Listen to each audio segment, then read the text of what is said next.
जय श्री कृष्ण। आइए सुनते हैं मोक्षदा एकादशी की यह कथा।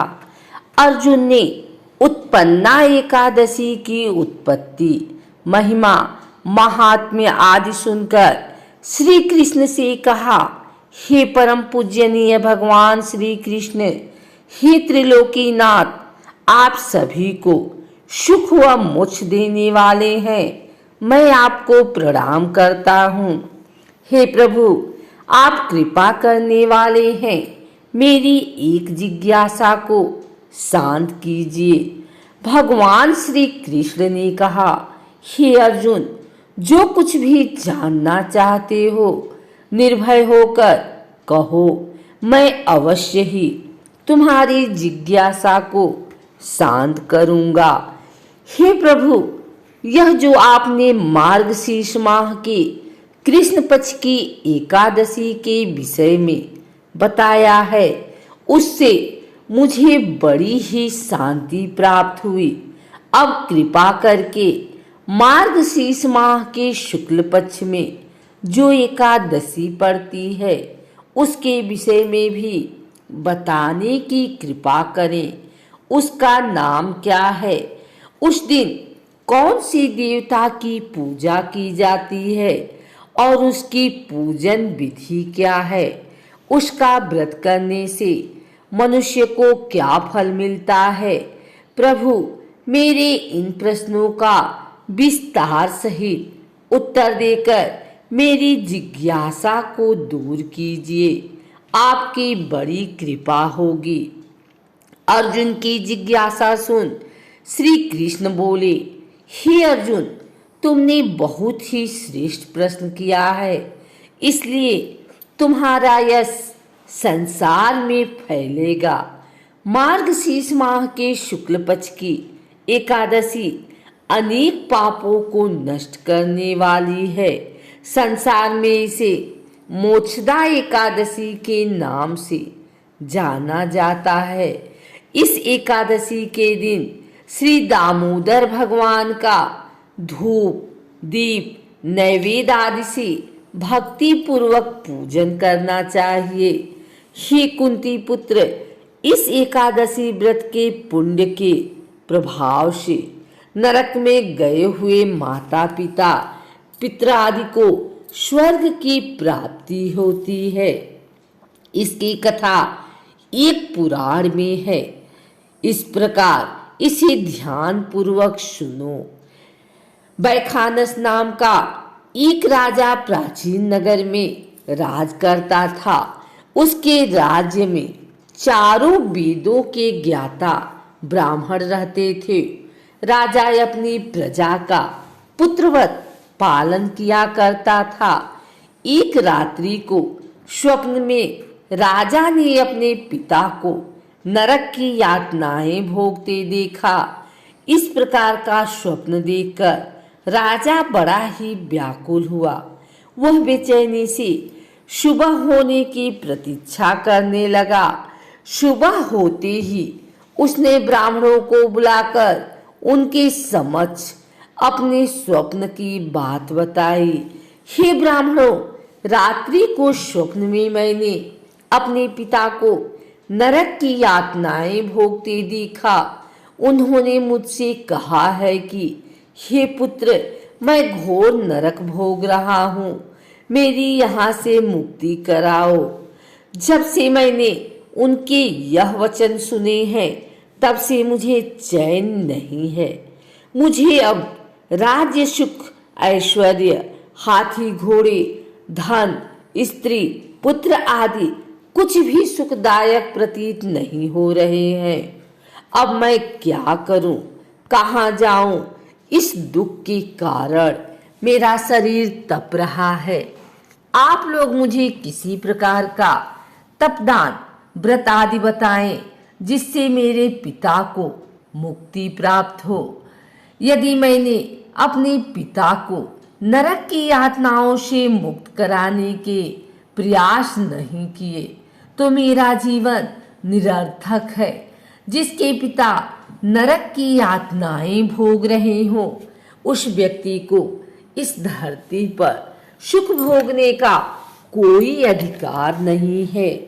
हे ब्राह्मण देवों, मुझे शीघ्र ही इसका कोई उपाय बताने की कृपा करें। राजा के आंतरिक दुख की पीड़ा को सुनकर ब्राह्मणों ने आपस में विचार विमर्श किया। फिर एक मत होकर बोले, राजन, वर्तमान, भूत और भविष्य के ज्ञाता पर्वत नाम के एक मुनि हैं। वे यहाँ से अधिक दूर नहीं हैं। आप अपनी यह व्यथा उनसे जाकर कहें, वे अवश्य ही इसका कोई सरल उपाय आपको बता देंगे। ब्राह्मणों की बात मानकर राजा मुनि के आश्रम पर गए। आश्रम में अनेक शांत चित्त योगी और मुनि तपस्या कर रहे थे। चारों वेदों के ज्ञाता पर्वत मुनि दूसरे ब्रह्मा के समान बैठे जान पड़ रहे थे। राजा ने उन्हें दंडवत प्रणाम किया तथा अपना परिचय दिया। पर्वत मुनि ने राजा से कुशल क्षेम पूछी।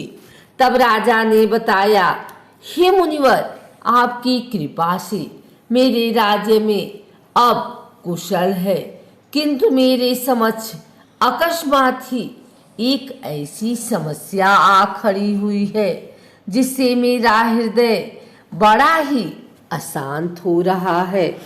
फिर राजा ने मुनि को व्यथित हृदय में रात में देखे गए स्वप्न की पूरी बात बताई और फिर दुखी स्वर में बोला, हे महर्षि, अब आप कृपा कर मेरा मार्गदर्शन करें कि ऐसे में मुझे क्या करना चाहिए। कैसे मैं अपने पिता को नरक की यातना से मुक्ति दिलाऊं। राजा की बात पर्वत मुनि ने गंभीरता पूर्वक सुनी। फिर नेत्र बंद कर भूत और भविष्य पर विचार करने लगे। कुछ देर गंभीरता पूर्वक चिंतन करने के बाद उन्होंने कहा, राजन, मैंने अपने योग बल के द्वारा तुम्हारे पिता के सभी कुकर्मों का ज्ञान प्राप्त कर लिया है। उन्होंने पूर्व जन्म में अपनी पत्नियों में भेदभाव किया था। अपनी बड़ी रानी के कहने में आकर उन्होंने अपनी दूसरी पत्नी को ऋतुदान मांगने पर नहीं दिया था। उसी पाप कर्म के फल से तुम्हारा पिता नरक में गया।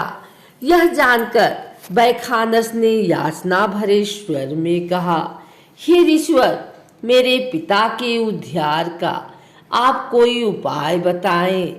किस प्रकार वे इस पाप से मुक्त होंगे।